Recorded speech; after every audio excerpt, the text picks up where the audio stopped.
È tempo di ottavi di finale di Coppa Italia Serie D. Allo stadio Reste Granillo si entra nel vivo della competizione con la sfida tra Reggina ed Enna. Amaranto che hanno eliminato la Gelbison, Enna che invece vuole viaggiare sulle ali dell'entusiasmo dopo il successo in campionato. Sul campo della Vibonese si parte con Giulio Dori, Reggina che ci prova dopo un minuto, pallone alto dopo 2 minuti però. In area di rigore, rotella va di Mancino, tiro sporcato, arriva Otero che la gira e probabilmente fa il gol più importante fin qui della sua carriera.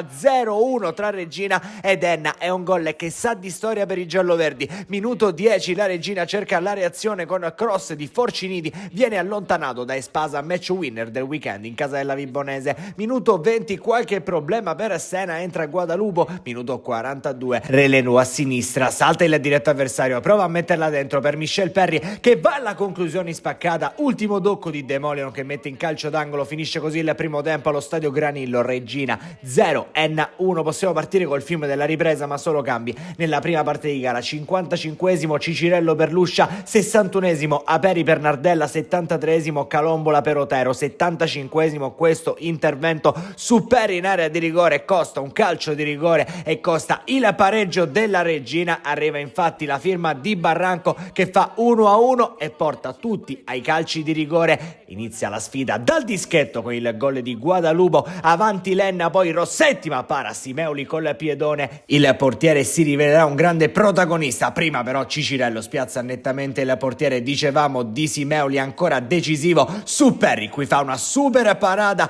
l'estremo difensore giallo-verde tocca ad Aperi, nuovo arrivato in casa Enna, bagna alla grande il suo esordio. Salandria per accorciare per la Reggina che prova a restare aggrappata alla qualificazione. Bello il suo calcio di rigore, ma c'è ancora un nome da scrivere sulla storia di questa partita, è quello di Amenta che è glaciale dal dischetto, lo realizza e manda l'Enna tra le 8 più forti d'Italia. Coppa Italia Serie D allo stadio Granillo e vittoria dell'Enna che batte la Reggina ai calci di rigore.